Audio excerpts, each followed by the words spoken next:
Hello, bruv. I can't sleep because witches keep infecting my dreams, so I might as well start this book that I've been putting off.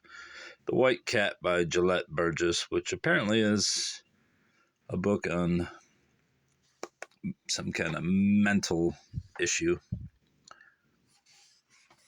Let's start without any further delay, bruv. The White Cat by Gelett Burgess with illustrations by Will Graffy. A. Wessels Company, 1908. That's Joy Fielding. Copyright 1907, Bob's Merrill, March of 1907.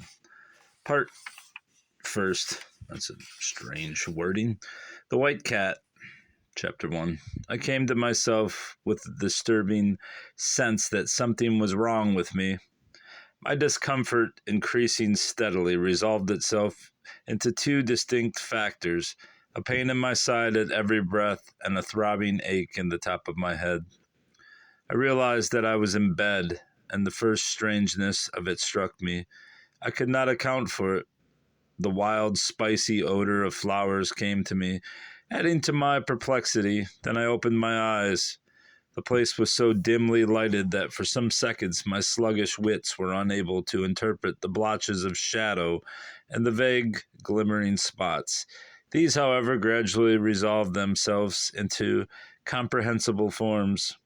I perceived that I was in a strange room, large and airy, for even in the obscurity I got a feeling of free, clean space, and of that chaste emptiness which is apt to distinguish the guest chamber of a well-kept house.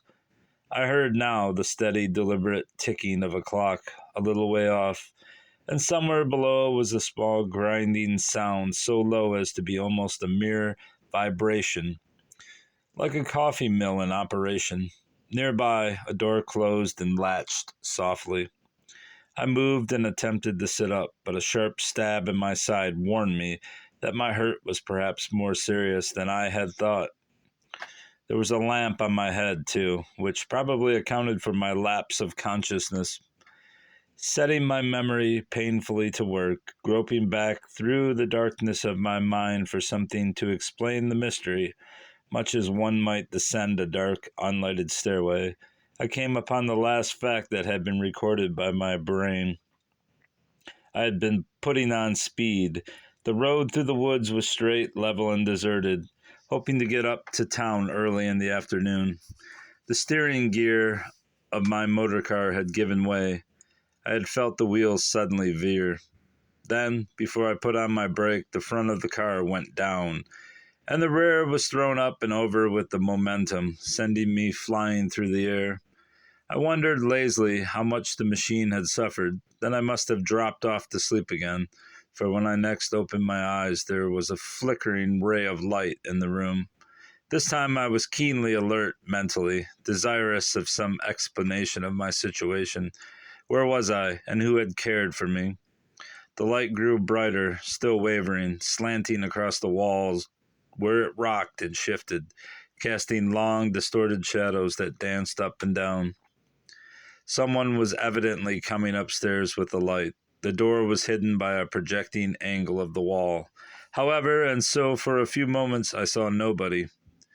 In those seconds, the room was illuminated gradually more and more, showing a white painted wainscot with a dull green wall above, where a few Japanese prints hung. Opposite my bed was a window with small, old-fashioned panes. There was another beside me.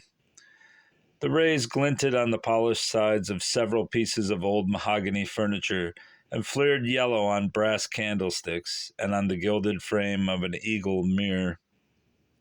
Finally, the glare stopped its undulating. The shadows grew steadier on the wall, and as I gazed eagerly for a first glimpse of my visitor, a young woman, bearing a silver candlestick, came into the room. She looked immediately over to where I lay, and then, catching my surprised stare, her expression changed wonderfully from a rather pathetic abstraction to an animated interest. With something not quite a smile on her face, she walked nearer my bed and stood for a moment without speaking, still looking at me. Her attitude hinted that she saw in me something, as if, for instance, it were a sort of picturesqueness which was unexpected enough to appeal to her imagination. She rested for a moment, poised and calm, but intensely attentive, fascinated. And I, at the same time, was instantly conscious of so curious a sentiment that I must stop to attempt to describe it. I conceived myself to be a connoisseur in women, and I estimated her at first sight as one unique, even extraordinary. But though to my mind she was indubitably beautiful, it was not her beauty that for the moment thrilled me. It was chiefly her newness, the very novelty of her visitation. I felt a sudden, compelling desire to prolong the mystery of her presence rather than to have it explained. I tried, mentally, to delay her first word, to hold her back from any definite explanation, till my eyes had had their fill of her, till they had, so to speak, solved her equation, till my wonder had spent itself in the vision, exhausting all its possibilities of delight. Her charm was, in its unexpectedness, so alluring that she was like a pleasant dream which one lingers with and detains. She was small, but her head was so exquisitely proportioned to her body that one did not notice her size. I have called her young, though she was 27, for her graceful figure and pose were still girlishly maintained. The shape of her small head was defined by a quaint coif, the dark, fine hair being banded in an encircling plait up past her tiny ears and over, like a coronal. A coronal? I don't know, though. Showing a sweeping high-bred curve over her low brow. All this gave her a tender, virginal aspect, but her soft, deep brown eyes were so saddened by warm shadows below the lids, her mouth so tremulously sensitive with its slightly parted lips, and little lines that women fear had begun to write her history so suggestively upon her face that, as I gazed at her, I saw a woman who had lived and suffered, a woman as intense as she was delicate in all her moods. She was clad in a bewilderingly feminine, don't know this word, peignoir of lace and embroidery, open at the neck and covered with another long, straightly hanging garment of shimmering pale green silk, richly decorated with odd patterns. This gave her to my wondering eyes quite the appearance of a medieval princess, or the heroine of some old fairy tale. The impression was intensified by the long chain she wore, set with fine opals, fire opals, which flashed in the candlelight. From it, below her waist, there hung a golden star.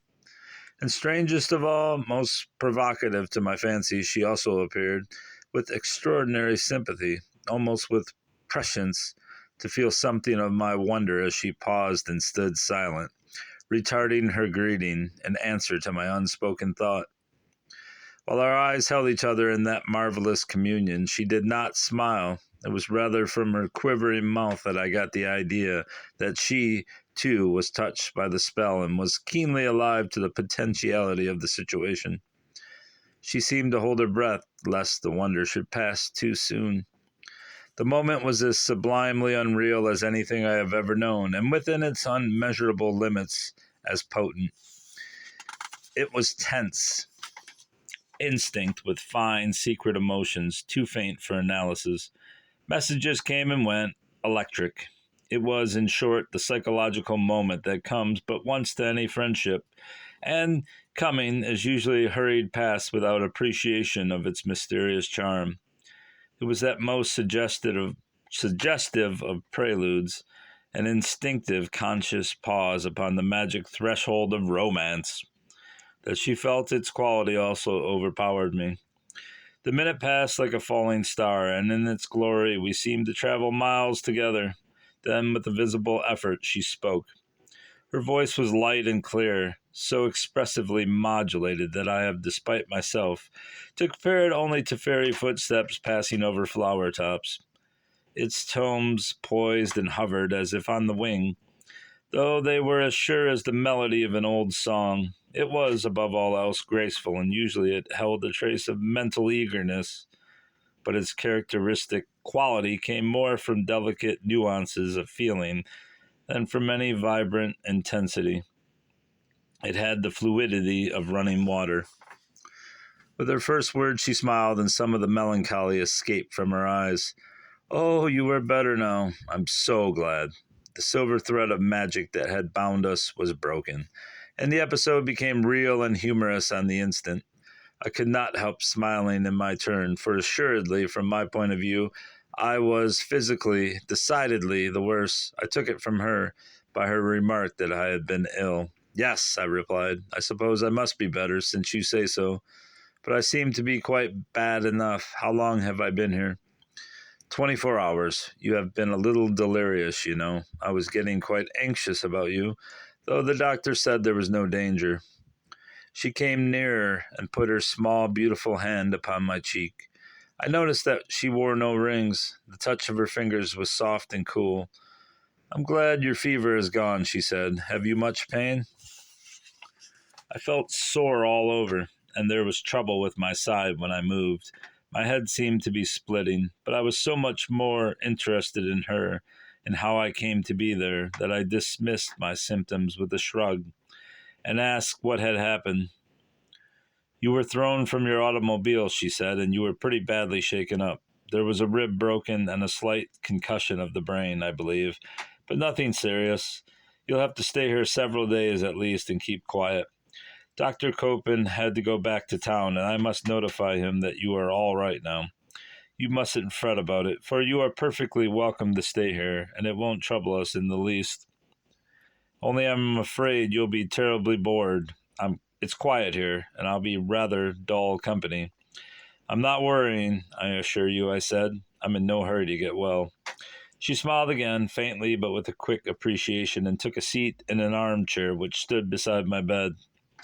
I caught a glimpse of a green silk stocking and an exquisitely small foot in a fantastically shaped slipper. She went on, I have been a good deal troubled because we have, of course, no idea who you are. I was afraid that some of your friends might be alarmed about you. So, if there is any one we can notify or send for, give me the address and the message, and I'll send it over to the telegraph office at the harbor, or I can telephone for you if there's any one in town. Dr. Copen could call and explain your condition, if you prefer. As she leaned her face on her slender hand and looked at me, she added, Your motor has been taken care of, so you needn't worry about that. Uncle Jordan hauled it into the stable, and it can stay there until you have a chance to have it repaired. You were good to take me in and to get a doctor, I said, watching the tiny vertical lines come and go in her forehead. Oh, Dr. Copen happened to be with me when you were brought in by Uncle Jordan. Jordan, I really don't know how you managed to escape with your life. I didn't deserve to escape. I was running considerately over the speed limit, I imagine. I wanted to get back to town early. How much rather would I have discussed the queer little corners of her lips that changed so distractingly, and the transparent shadow under her cheekbone that spiritualized her whole expression now and again. Oh, I must take your message, she exclaimed, a little embarrassed by the pause that had fallen. She rose and went over to an antique secretary, bringing back a pad of paper and a pencil. Reseating herself, she waited for me to dictate. I thought a while and then gave her a short report of my condition to be sent to my partner. Having written this down, she went out of the room quietly, leaving the candle with me. No sooner had she left than my pain returned. For the time, I had forgotten all about it. In spite of this, the thought of her filled me with a restful peace. I didn't in the least want to know who she was, so long as I might see her and hear her talk to me in that smooth, melodious, eager voice, whose sound had established her convincingly as a lady of rare promise.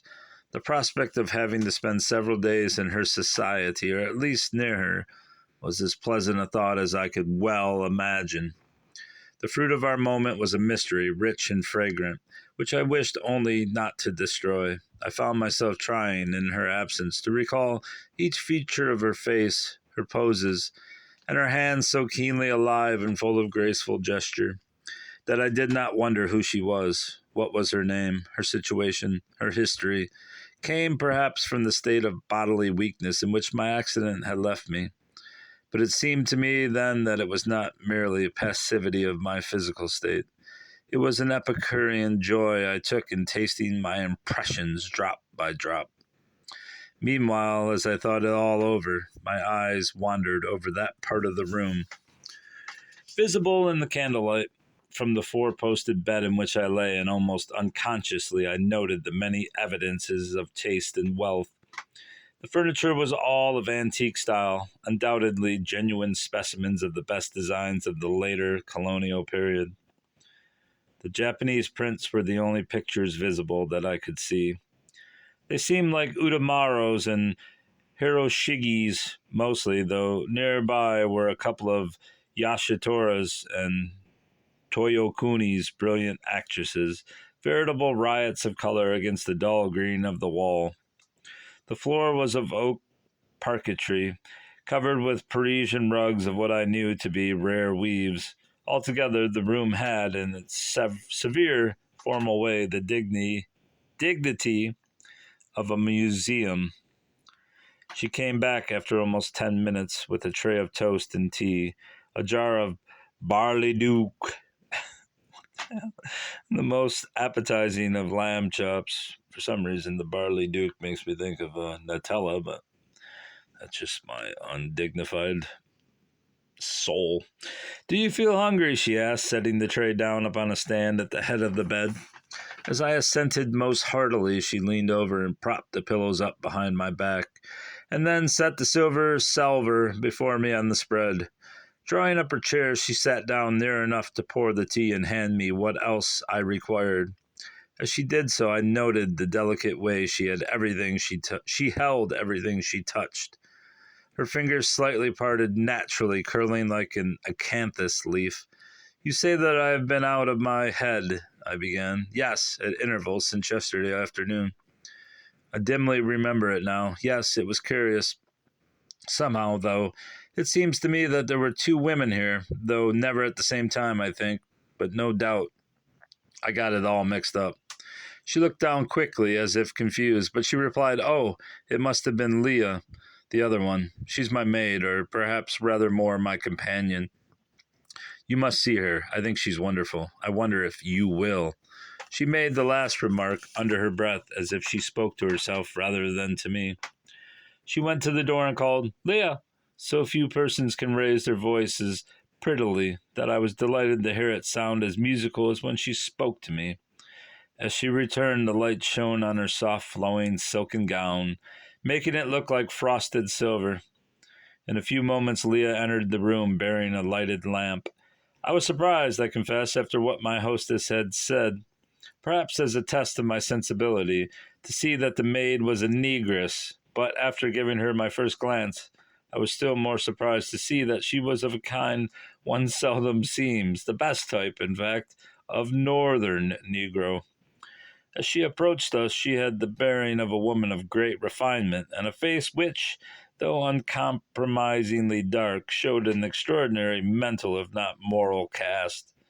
Her skin was a warm brown, something of the color of a Samoan, though more reddish than mulatto in tinge. This, I found afterward, was the result of a remote crossing with American Indian blood. It was just enough to enrich the color and to keep down some of the negroid fullness of the lips that modify the crispness of her curling hair. Leah might, indeed, be considered beautiful. What could not, at least, be denied was the impression of character which was stamped upon her. It was patent in her face, her carriage, and her voice. I watched her in admiration. There was a neatness and an immaculate cleanness about her, and I could easily understand how my hostess might regard her as a friend. Leah's affection for her mistress was evident by the sympathetic manner in which she listened, and by the softness of her look when her eyes fell on my hostess. There was in that look more than the traditional fondness of a Negro mammy for her charge. I felt immediately one of those quick reactions one sometimes has with servants, or with other persons whom social customs have relegated to a conventionally inferior position. It was a case of spiritual noblesse oblige. I think that's how you say it. Noblesse oblige. I don't know. It's Latin, I believe. Seeing her so fine, so sensitive, so tactful, I was myself put unconsciously upon my best behavior. I could not forget this in any look of or any word I gave her. I was constantly watching myself, lest I, a guest, a man of a dominant race, should in consideration and in delicacy fall behind this servant, this negress. It was a curious delicacy she seemed to enforce. I can give this effect of Leah upon me, but it is not easy to describe the cause. She effaced herself. She kept her place rarely, but with all this she radiated. She had a potent personality. She put down the lamp. She straightened the covers of my bed, answered a few questions, speaking in a rich contralto voice, and went out. That was all. But in those few moments she had impressed me. It was, no doubt, because of my enjoyment in watching silently what went on that gave my companion the idea that I was exhausted. She apparently inferred that I wished to be left alone, and rising, she took the tray from my lap and set it down while she readjusted my pillows. Then, removing a little silver Nuremberg bell, she took up that tray again and rose to leave me. "I'll leave the bell here at the head of your bed, Mr. Castle," she said. She had learned my name, of course, when she took my message. "And Leah will be glad to do anything for you that you wish." As she turned, she looked back, smiling. "Oh, I haven't told you my name yet, have I? I'm Miss Fielding, Joy Fielding. There's nobody here but Leah and me, except Uncle Jerdon, our man of all work, and King, the Chinaman. Mid Meadows is a lonely place, though it's lovely in the summer. Well, I hope you'll be able to sleep well and be much better in the morning. I'll hope to see you then. Good night." She left me after placing the lamp just out of sight. Later, Leah entered, bringing me some books to read, in case I should be wakeful. I dipped into them all immediately, seeking for further evidence of Miss Fielding's taste. One was of poems, one of essays, one of short stories, and one a novel. The house was silent. I heard nothing until quite late, when the two women came upstairs to retire. By their voices and footsteps, I made out that Leah slept in the room next to mine, and Miss Fielding across the hall, farther off. There was some soft conversation, Leah's voice deep and rich, Miss Fielding's rising several notes above, always with that fluttering, delicate quality which I had noticed. Then the doors closed, and I heard nothing more except, somewhere below, a heavy, rhythmic snoring, which I assumed came from Uncle Jerdon's room.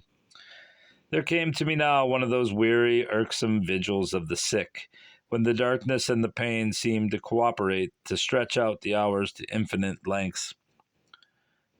I tried one position and another. I lighted the candle and put it out again, but my discomfort and my sleeplessness persisted.